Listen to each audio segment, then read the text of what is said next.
inaishi Namanga. Wakati wa games tukikaa tu hapo na wanafunzi wenzangu tukicheza, nikaanza kusikia vizuri. Nikamweleza mama. Sasa mama akaniambia mbona ukusemanga? Nikamwambia niliogopa. Nikaenda Namanga hospital, nikapima, akaona ugonjwa niko nayo. Sasa akasema heri upelekwe Kajiado. Madaktari akakuja kunitibu. Akasema Manda, akaniambia utaenda kwa surgery. Walisema iko na growth. Nilienda kushughulikia hadi akaenda kutafuta NHF, mama tu anakuanga nayo, lakini ugonjwa mwenye nilitibiwa hiyo kadi ilinisaidia sana. Hiyo kama tungekuwa nayo sijui tungetoka hapo lini. Ningependa kuambia serikali waendelee kutuletea hiyo kadi ya NHF kwa maana inatusaidia sana. Kila mtu ajitahidi na jikaze kisabuni ili waweze kudhibitisha na wao wapate hiyo NHF. Ndio waweze na mtu akigonjeka juu siku yako kugonjeka na wao upate hiyo kadi, ndio ukipelekwa hospital uweze kutibiwa. Linda familia na marafiki dhidi ya magonjwa.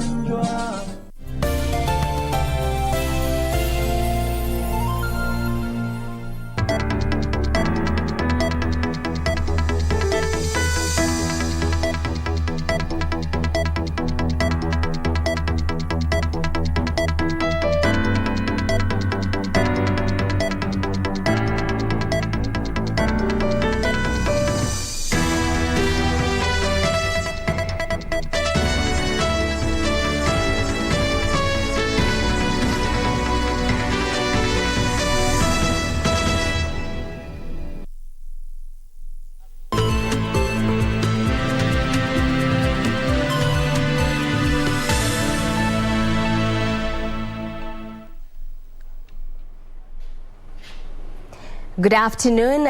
This is Lunchtime News. I trust you're having a lovely Tuesday so far. Well, we have a comprehensive bulletin lined up this afternoon.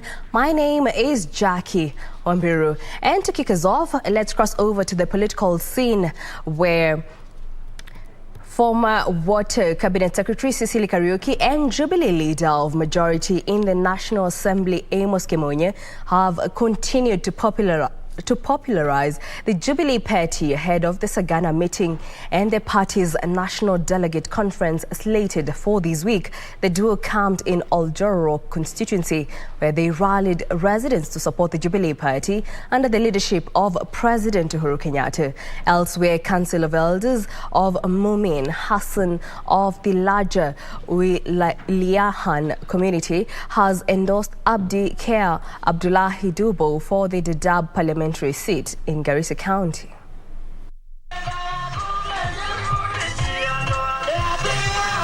Efforts to revive the ruling Jubilee Party in its strongholds are on top gear ahead of Sagana 3 meeting tomorrow and the party's national delegates conference later in the week. Former Water Cabinet Secretary Cecily Kariuki and Jubilee Leader of Majority in the National Assembly Amos Kimunya were in Oljoro to prepare their supporters of Jubilee's intention to join other political parties under the Azimio la Umoja outfit in the quest to form the next government after the August 9th polls. Chama cha Jubilee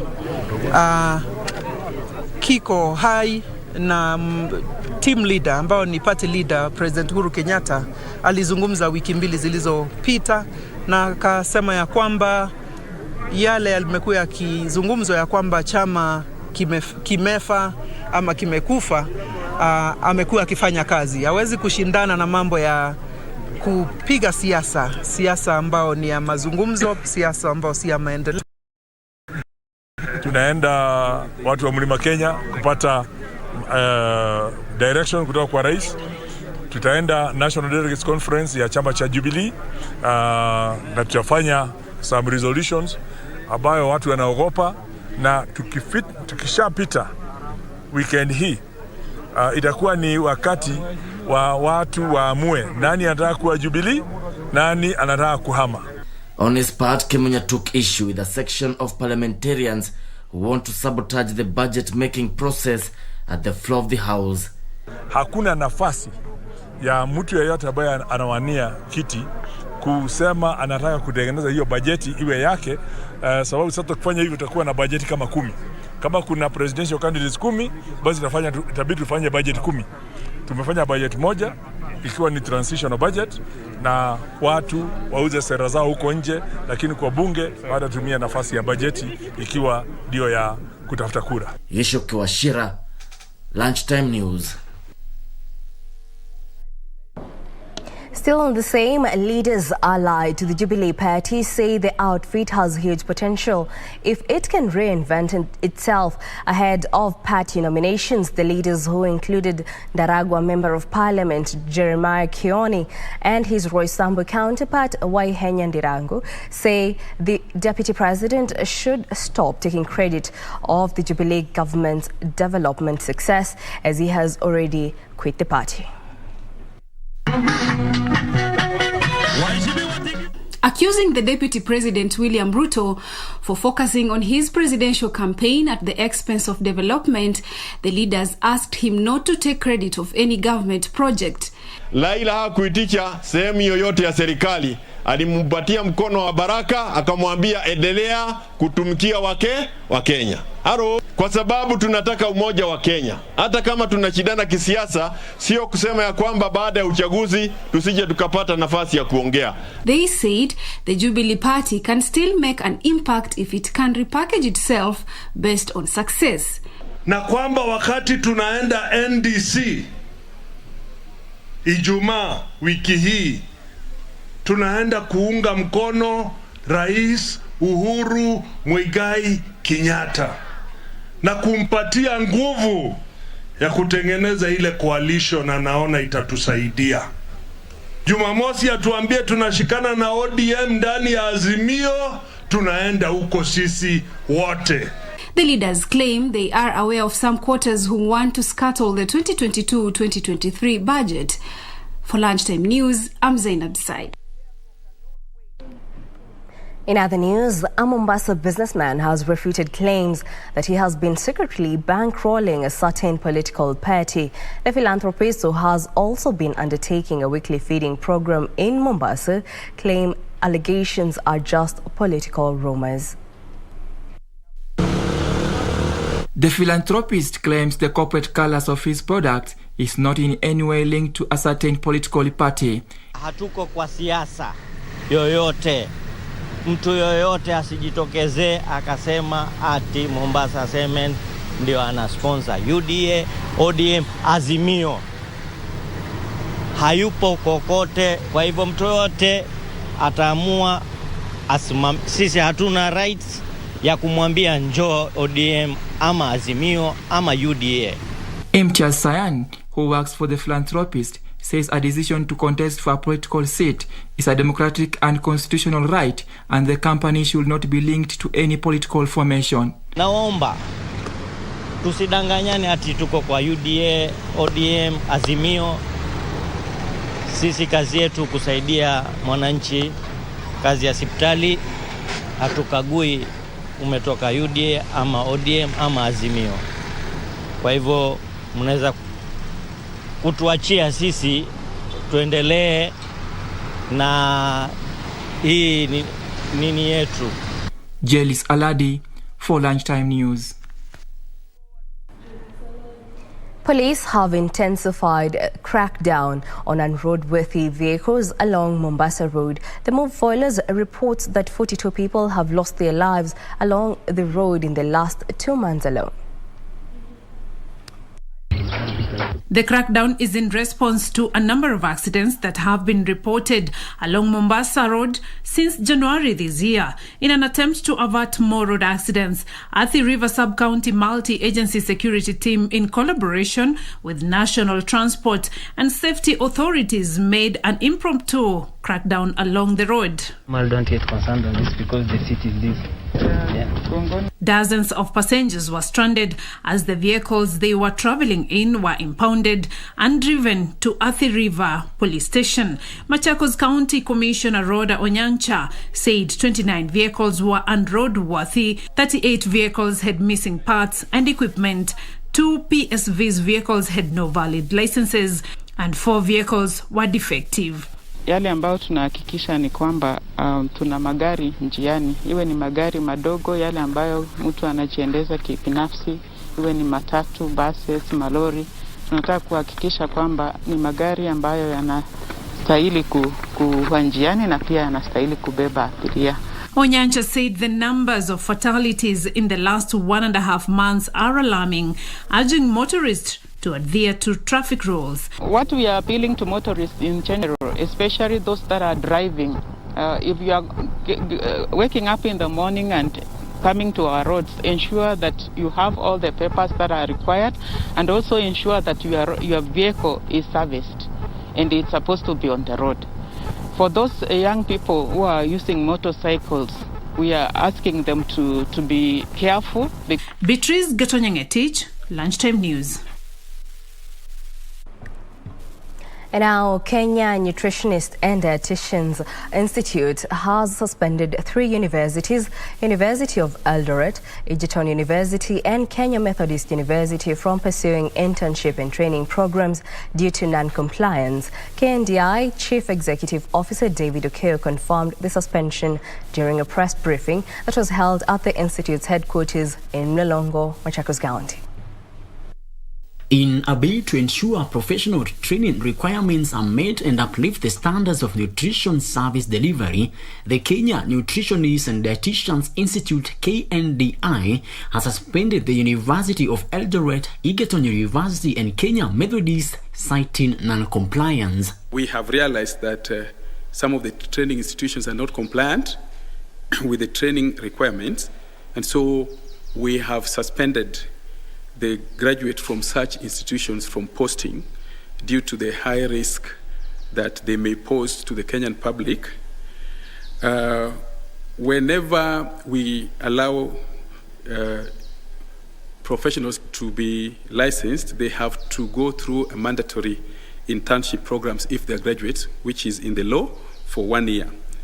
And we have noted that universities are now using the new amendments within University Amendments 2017 Act, University Acts Amendment of 2017, to escape compliance. KNDI CEO David Okeyo was speaking during a press briefing, noted that the mentioned universities will be required to get a certificate of accreditation for nutrition and dietetics program before their students are further admitted into professional programs. Criteria for admission of graduate students into internship is that they must have graduated with a BSc in nutrition and dietetics and food science or food science and nutrition from a recognized university accredited under Section 5A of University Amendments Act of 2017, together with Section 6D of Cap 253B.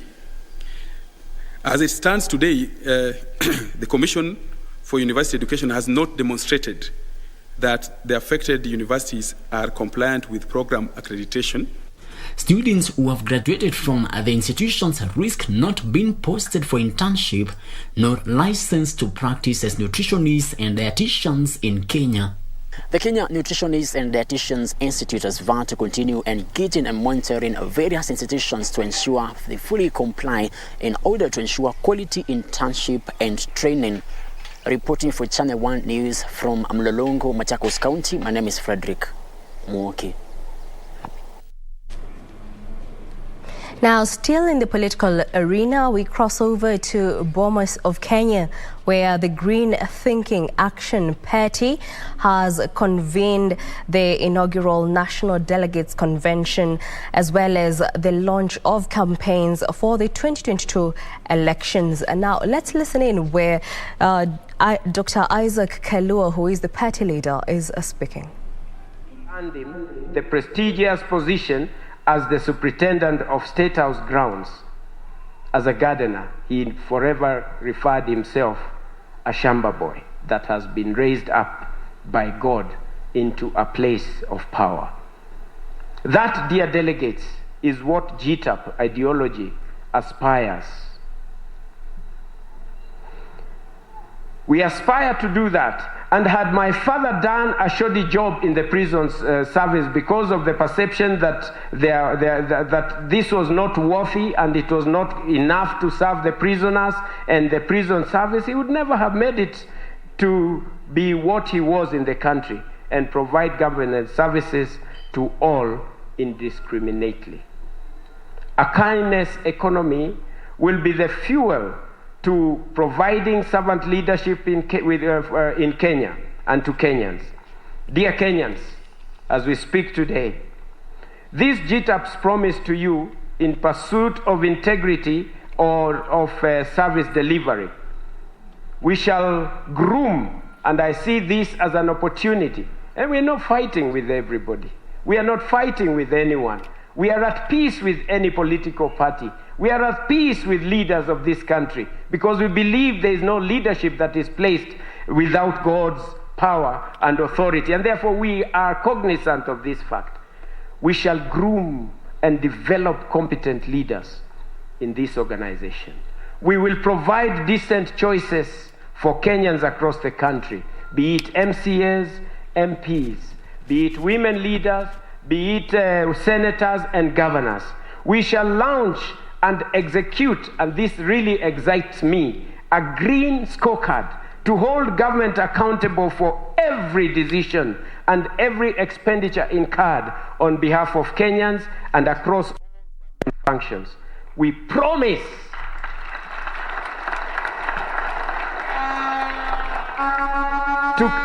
to promote access to affordable tools of justice.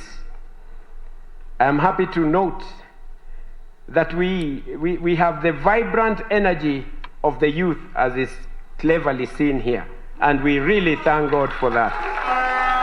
This is your home, because those who have refused to accept the status quo are here, the youth of this country, and demand that we have a party that represents their values and visions for the country. As you have seen and heard, and you will continue to hear, I am not the best, but I know that you are the best, because you, and together with each one of us, we can make each other the best. The second one, sustainable wealth creation. In Kiswahili, tunajenga uzalishaji mali endelevu, sustainable wealth creation. Ladies and gentlemen, poverty is the dominant challenge in our country. It is tragic that almost 16 million Kenyans are living in poverty. This is the reality. This is about 15% more Kenyans living in poverty today than there were in 2013. They live below the dreaded line of about 215 shillings per day. It's a situation that we really need to change. What is affecting me is affecting others. About 40 years ago, I experienced poverty firsthand when, together with my father, we lived in Githurai. Our single room house didn't have even one sufuria, and we cooked using a 2-kilogram tin of cowboy. This is where I learned some skills of knowing that you cannot make ugali before you make sukuma wiki, because then the sufuria will not be palatable. You have to do the sukuma wiki first and end up doing the ugali later, because then to remove that are stuck there is not easy. I've been through that. I still remember very vividly the anxiety brought on by the uncertainty of having something to eat. Unfortunately, poverty remains the daily reality for millions of Kenyans. And today, millions of Kenyans are crying out desperately, demanding for an intervention to make food affordable. The Tunajenga philosophy embodies the spirit and togetherness to create lasting solutions that will restore dignity and hope among our people. It is founded on the principle that all Kenyans are able to produce to be productive members in nation building when given the tools necessary to engage in economic functions. Ladies and gentlemen, my friends and colleagues, I have good news for Kenya today. Tunajenga green economy. Green economy is not just a fancy word being thrown around by the environmental bodies like UNEA. No. Whether you are a primary school dropout or bachelor's degree holder, whether you are a housewife in Baringo or a master's degree holder in Kwale, whether you are a border rider, as my friends here are many, whether you are, and I thank you for coming. These guys told me that they don't need to be paid to go anywhere, that they want to be there to do what they have to do. May God bless you guys. In whichever part of Kenya, you can be part of the green economy. We will work diligently, tirelessly, to ensure that the country's more than 12.2 million households can earn sustainable livelihoods. The work today is shifting gears away from traditional industrialization to a green industrial revolution. Kenya has a unique opportunity to play leadership role in this new world order. The world has entrusted our beloved nation with environmental stewardship by bestowing the headquarters of UNEA and the United Nations Habitat to our beloved city of Nairobi. JITA seeks to remodel Nairobi and the country's cities as green cities with near zero carbon emission in the transport and energy sectors. We are already headed here, and locally assembled motor vehicles and also electric borders.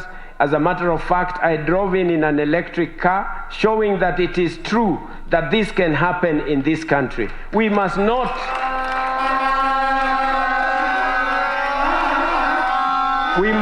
be so showy. The intention of moving from one place to another needs to be very sustainable, appreciating that there is a lot of mess that we have messed in this country. As you are aware, I have vast experience, and glory to God, being in this industry and also serving to God's glory as the chair of Honda in Kenya. Local manufacture injects a lot of value into products and fetches optimal returns in the marketplace. The added value also expands the marketplace from local to global. When I was a child, again, I must keep mentioning my father. I miss him. If there is someone that I would have really wanted him to be here, is my father. And I thank God that my uncle is here. Please be upstanding. Bwana Samson Ikumu and Mama Alice. Thank you. They see, thank you, be seated. They see what my father would have wanted me to see, to allow him to see, because we are all brought up by parents at our households to become an example to the nation, starting with the neighbor. And therefore, it is so great to have them there. This is the power that local manufacture, as I was talking about, it grants wings to local products and enables them to fly all over the corners of the world. Currently, the manufacturing sector, and I'm glad that I am... Well, those live pictures are from the Bomas of Kenya, where the Green Thinking Action Party has convened its National Delegates Convention, and we shall be bringing you more details in our subsequent bulletins. For now, we move on. Now, the Independent Electoral and Boundaries Commission has adjourned the hearing of Murang'a women representative Sabina Chege's case involving her voter rigging remarks to March 8th, 2022. IEBC Chair Wafula Chebukati said the Commission's Electoral Code of Conduct Enforcement Committee postponed the hearing following an application by lawyer Otiende Amolo that his client Sabina Chege is unwell and is admitted to Nairobi Hospital, where she has been receiving treatment since 16th February 2022. In his ruling, Chebukati allowed the application but however directed Murang'a Women representative to refrain from commenting on the case in public forums. The Member of Parliament was expected to substantiate the voter rigging claims she is said to have made at a public rally in Isibwe in Vihiga County on 10th February 2022 that sparked an uproar on social media.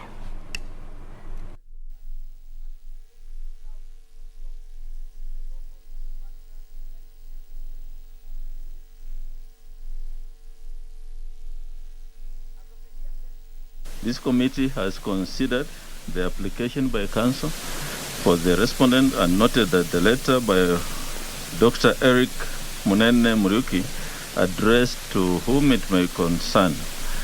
This committee is also alive to the constitutional safeguards requisite for a fair, just and expeditious hearing.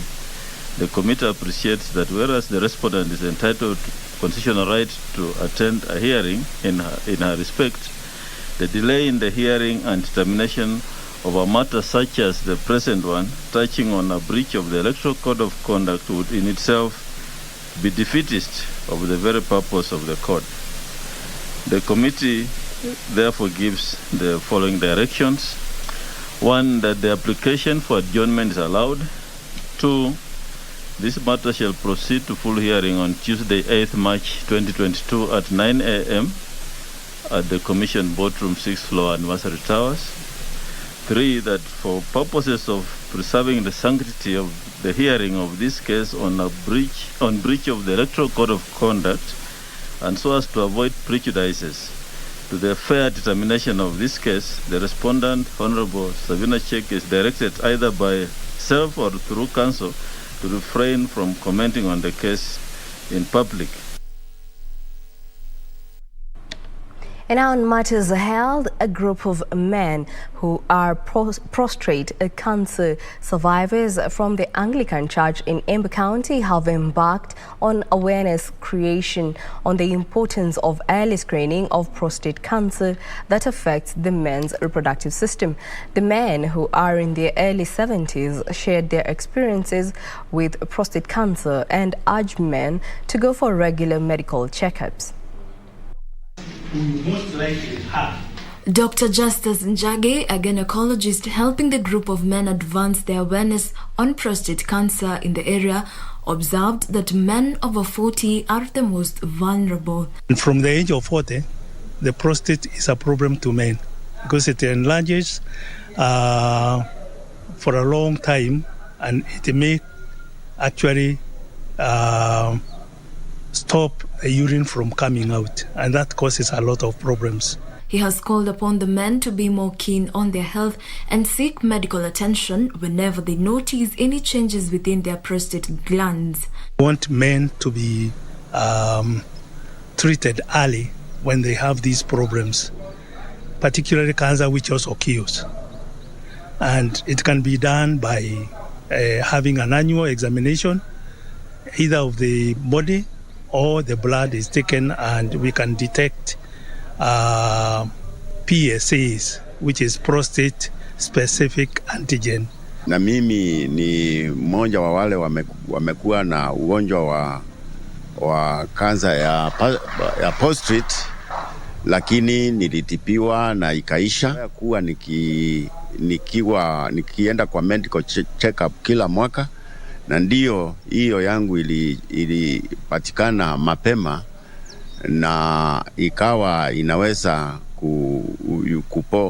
kuponyeshwa.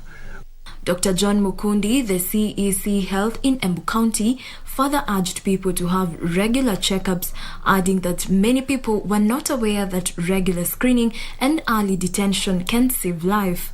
Mukundi noting that many Kenyans go to hospital when it's too late. We are urging the members of the public to be going for screening so that they can be able to detect it when it is maybe at stage 1, so that we do not get to detect it at stage 4 when it becomes disastrous.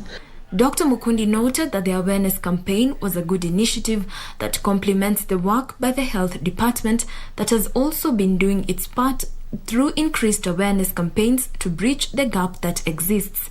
We are encouraging other players because they are actually complementing what we are doing as the health department in the county, and I believe that we will bring to speed the kind of efforts that we are having as a county to fight this particular disease. Jacqueline Masharia for Lunchtime News. Well, that report brings us to a fast break here on Lunchtime News. Don't go too far, we still have more news coming up.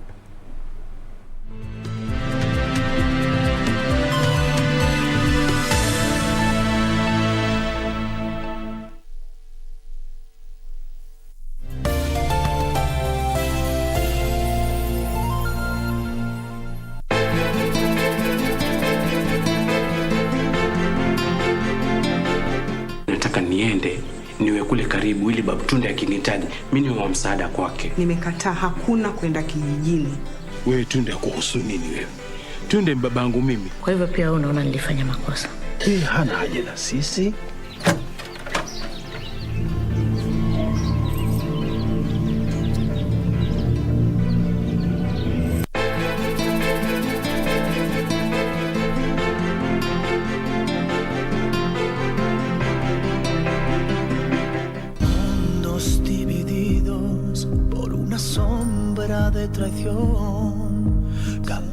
You're here because you're jealous. Stop it. That's enough. Goodness. She's gone. My daughter ran away. Sandy, let me help you. I said I can do this. Are you deaf or what? Wait, where are you going? Get out of my way. Tell me. I said no. Get out of my way. Heart.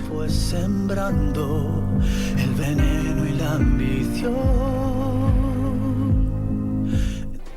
Do you have a news story to share with KBC? Get in touch swiftly on email news@kbc.co.ke or call 0723-892-654 or 0734-780-124.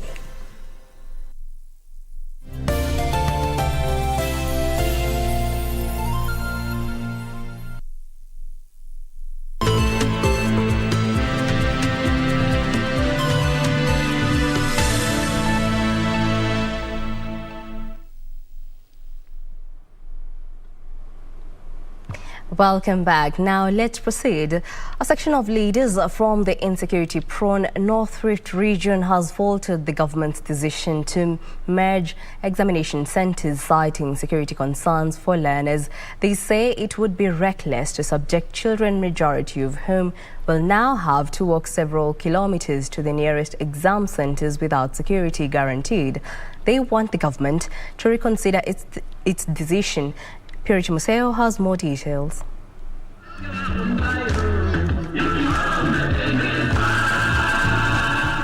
The directive by the Minister of Education to merge examination centres in bandit-infested areas of the North Rift region with fewer than 30 candidates has sparked a row. Leaders drawn from the region are concerned about the security of children who will now have to walk several kilometres to exam centres. Every school katika sehemu hii ambayo ni wafugaji sio karibu. Mashule mengine ni karibu 10-20 km. Sasa mwanafunzi atakutaja asubuhi into a new environment, labda hata hii shule wanaenda kufanyia mtihani, hawana desk, hawana revision materials. Does it mean therefore for Makoa hii shule ya imiti watachukua workers mpaka Barwesi? Serikali inaposema mark the schools for exam, it is not possible for the people of Baringo County and especially Pataba Ward and Muchongoi Ward. It is not possible.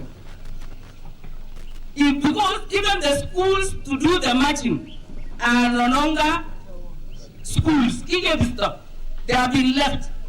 So where are our children going to be marching to do exams? The leaders want the government to reconsider its decision and allow learners in the area to sit for the exams in the nearest exam centers. I want, therefore, to use this occasion to continue urging the government to ensure that they facilitate the sitting of exams for our KCPE, KCSE in the affected schools. Katika county yetu. Pakoa and the security of this country should reconsider this, especially in those insecurity areas. Tot, Kinyach, Kagir, all the way mpaka Muchongoi. It is not possible. Hata kusafirisha hawa watoto kwa njia waende kwa hiyo shule ingine bado ni hatari. In accordance with the directive, candidates from over 200 primary and secondary schools will take their national examinations in the neighboring schools. The new regulation was implemented after the High Court upheld the Kenya National Examination Council's NEC decision to merge the centers in order to improve security and address transportation issues. Purity Museo, Lunchtime News. Now moving on from matters education, a 31-year-old man from Dandora Phase 4 has died after being electrocuted while conducting an illegal power connection. Duncan Okech is said to have been contracted by a client to repair the electricity before meeting his death. Area residents say that he had been warned on several occasions, including by the area chief. Residents of Dandora Phase 4 in Nairobi are yet to come to terms with the incident where a 31-year-old man, Duncan Okech, was electrocuted while attempting to repair power line. They watched in disbelief as his body was lowered from the electricity pole, which he had attempted to fix before the fatal incident. Okech is said to have been contracted to repair power by a client who is said to have promised to pay him 800 shillings. Ni sound engineer ya Jakadala pale. Pia kuna mapikipiki zake anaendesha. Maneno ya stima sikujua kama anahusika na stima, but nimestuka sana. As much as tunasema ni mwizi wa stima, si mwizi. Aliitwa kazi. Si huyu peke yake ako na hizi climbers na ndio fundi wa stima. Fundi wa stima tuko nao wengi hapa Dandora. Tusifichane. Na huyu imekuwa mbaya na amekufa na ameacha watoto, mke, familia, na si mwizi huyu, msimuite mwizi. Alikuwa kazini.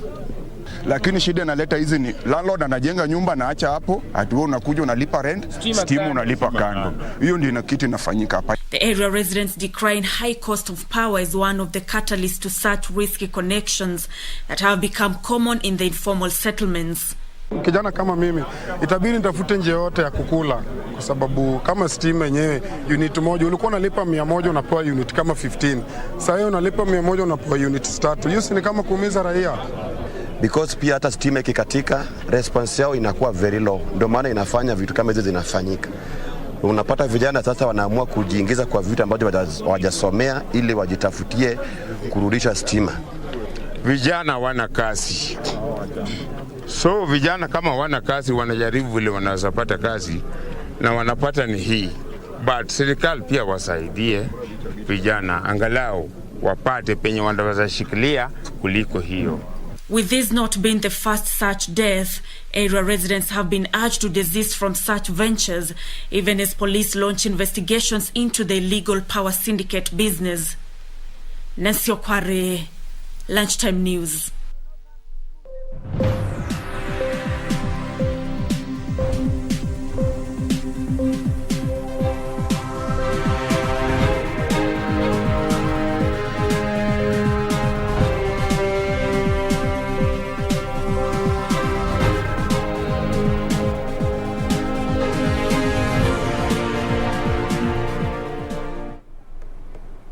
And now, in the business world, rising global fertilizer prices has turned the pressure on farmers ahead of the planting season. This is because high energy costs and tight supplies around the world has led to high cost of products. Some residents of Trans Nzoia County have called on the government to subsidize the cost of fertilizer and other farm inputs to cushion them from high cost of production. According to the World Bank's latest fertilizer price index report, high energy costs and tight supplies by the largest producers countries like China have pushed up the price of the commodity. The landed cost for a ton of fertilizer has increased to about 32,000 shillings as compared to 28,950 shillings last year, complicating matters for farmers who are in urgent need of the farm input. The country requires about 650,000 tons of fertilizer annually. Farmers are hoping the e-voucher system to be issued through registered cooperatives for small-scale farmers would avail to them the subsidy. Farmers in Trans Nzoia County are calling on the government to review the cost of farm inputs to caution them from the hard economic times. Inafaa irudishe bei ya fertilizer chini ndio iwe affordable kwa wakulima ambao ni wako na hali duni, na vile vile pia wahakikishe bei ya mahindi na bei ya mazao ingine imepandishwa, ndio sasa wakulima wakivuna wanakuwa na hiari na wanakuwa na moyo, wanakuwa motivated. The farmers say some of them might be forced to plant crops with inadequate or no fertilizer that could compromise food production. Reporting for Lunchtime News, I am Teresa Mutai. Kenya is among 25 countries set to benefit from the EcoFish program that is aimed at mainstreaming the blue economy. The program targets, among others, assess the weaknesses and gaps in fisheries data collection and management, as well as assess capacity needs and gaps. Fisheries Director Roderick Kundu says challenges accessing timely and accurate data on the blue economy resources is an impediment to exploiting the resources.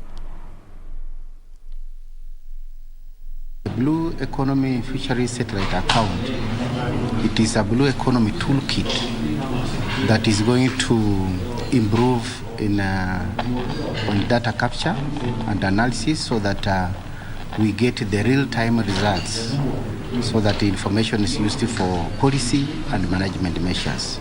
We've actually been thinking that talking about regional integration without developing the blue economy is actually underestimating the developmental impact of regional integration, particularly for countries that have oceans, lake resources, and COMESA does have a number of countries that have coastlines and inland lake resources.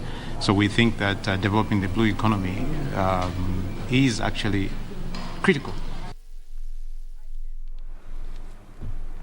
Foodstuff prices are expected to stabilize in the two first quarters of this year due to good rainfall that is expected to last until June this year. Kenya Meteorological Department says the expected rains in some parts of the country will help improve food production in the country. Kenyans have been complaining about the rising cost of goods in the country, which has seen the cost of various food commodities jump to record levels. Though inflation is to a 12-month low of 5.39% last year, Kenyans are still grappling with high prices of commodities, especially food and beverages that rose by 8.8%. Besides expensive global food prices due to a broken supply chain occasioned by measures instituted to curb the spread of COVID-19, failed short rains in most parts of the country last year worsened the situation. However, the Meteorological Department predicts above average rainfall in the country's traditional food basket regions that might stabilize food prices. The weatherman says the current rains experienced in western region and parts of the east of the Rift Valley will continue to June. Long rains are expected to start in some parts of central Kenya in the fourth week of March and will last up to May.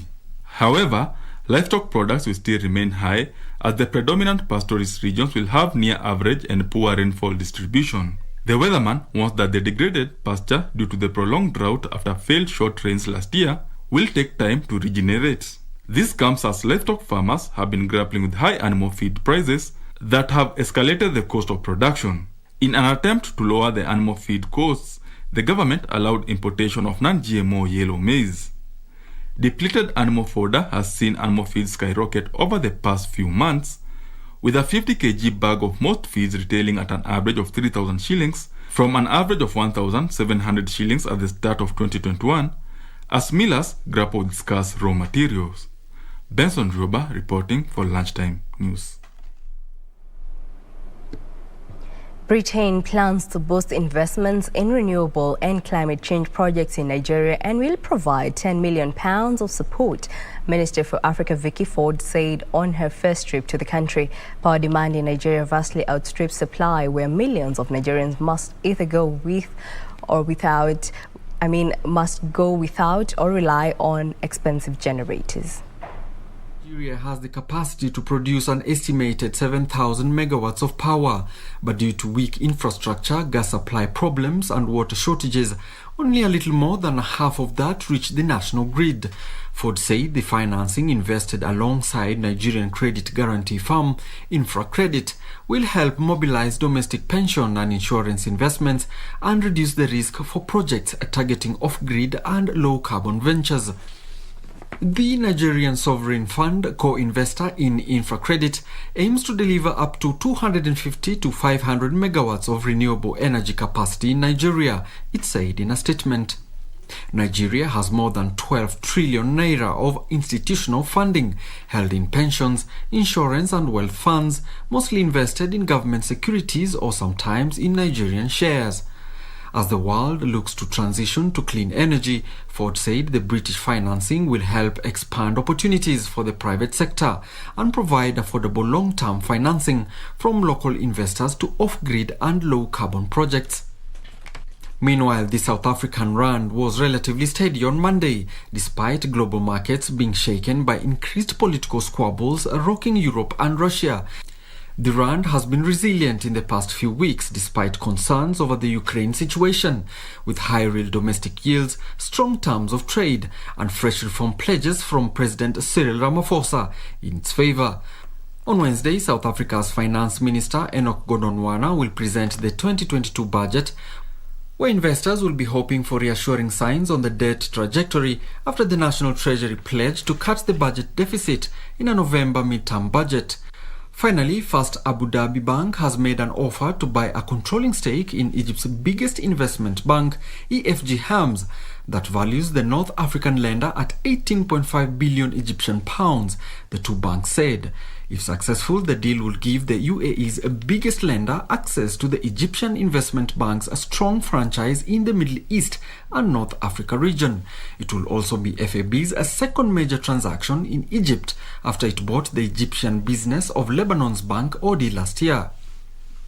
FAB has made a non-binding offer to buy at least 51% in EFG Hermes for 19 Egyptian pounds a share, Egypt's Financial Regulatory Authority said. A spokeswoman for EFG Hermes said she could not say more beyond what was in the stock exchange disclosure.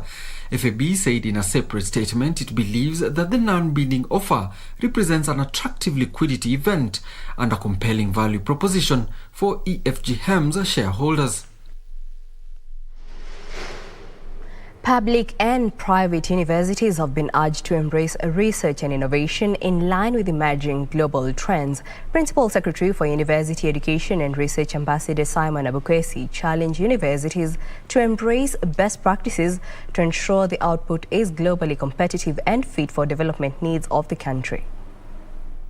Stimulating research, innovation and entrepreneurship in Kenyan universities is critical to the development of the country's needs.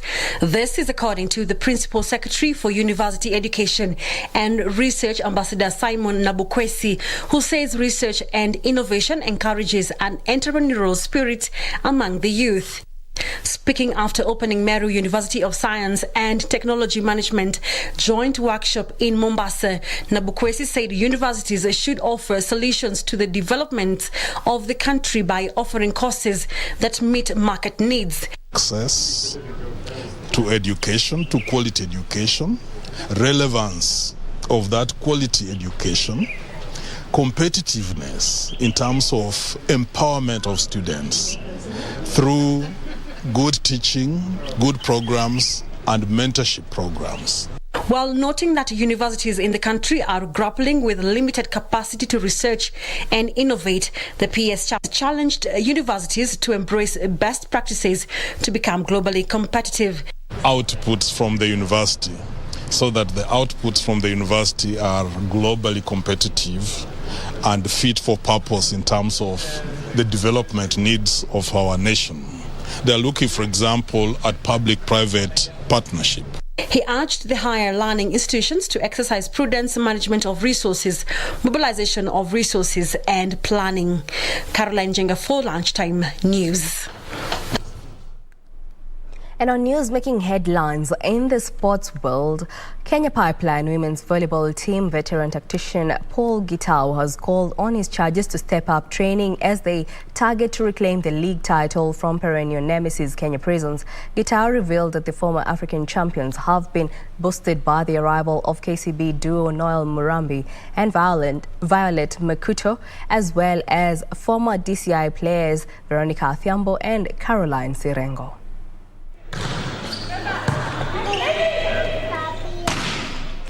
The former champions are currently training at the Pipeline base under the watchful eye of Paul Gitau. Kenya Pipeline will be aiming to put a brave fight this season after failing the case to bag the league title in the last 3 seasons. My work now, I want these people to understand their role and what I am expecting to do at the different situations. Different situations meaning we rotate. You come from one position to another. When you go to the next position, what are you supposed to know? Gitau urged his players to uphold high levels of discipline as it is key in their pursuit for better results. I don't know my opponent, but what I say, I am preparing and I'm coming. I am preparing and I'm ready to face the team. And I also, that is what they are saying, that they are preparing and they are ready to face any team. Perhaps they will face me, perhaps I'll face them. Team captain Ross Odhiambo was quick to note that they will be targeting more trophies this season. For the new assigned players, the senior most players, I think they are now cooperating with the one who are younger, and we are gelling well, and I'm sure as we go on, those who are young will just play well as for they are now following the senior ones. Pipeline has been boosted by the arrival of KCB duo Noel Murambi and Violet Makuto, as well as former DCI players Veronica Athiambo and Caroline Sirengo. Daniel Mwendwa, Sport. Over 100 lady caddies took part in this year's Caddies Golf Tournament held at the Limuru Golf Course, having made a return after a 2-year break due to the COVID-19 pandemic. The 100 golfers were drawn from more than 20 clubs across the country.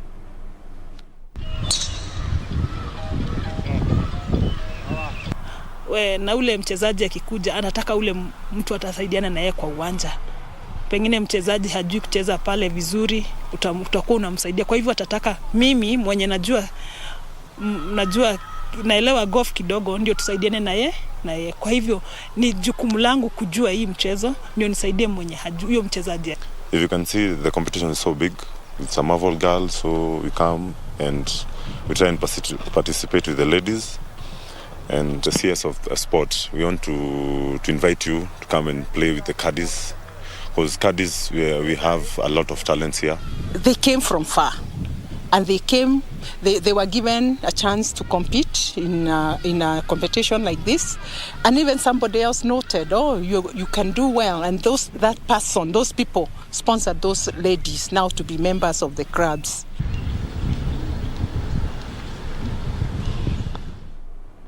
UEFA Champions League defending champions Chelsea will be looking forward to keep their hopes to book a spot in the quarterfinals alive when they host Lille tonight in the round of 16 first leg match. In another match, Juventus will also be eyeing a similar spot when they take on UEFA Europa League defending champions Villarreal. After the first 4 rounds of 16 matches played last week, the Champions League continues tonight with the holders Chelsea playing against Lille. Chelsea's defender Cesar Azpilicueta would be available while Hudson-Odoi is likely to miss the match. Reece James and Ben Chilwell still are expected out. Chelsea finished second in Group H behind Juventus, and they will continue with their defense of the title as they face the French side. Chelsea manager Thomas Tuchel says he expects a tough challenge and is not preparing to rest his players with Sunday's Carabao Cup final against Liverpool in mind. He noted the recent struggles of Romelu Lukaku. Final in Abu Dhabi, a final again in Carabao Cup, then suddenly a knockout match in the FA Cup that will come up. It's a big difference because, like, of course, Premier League is a marathon and Premier League is not about knockout matches, it's about consistency. So it changes a lot, the environment. In another match, Juventus will also be eyeing a similar spot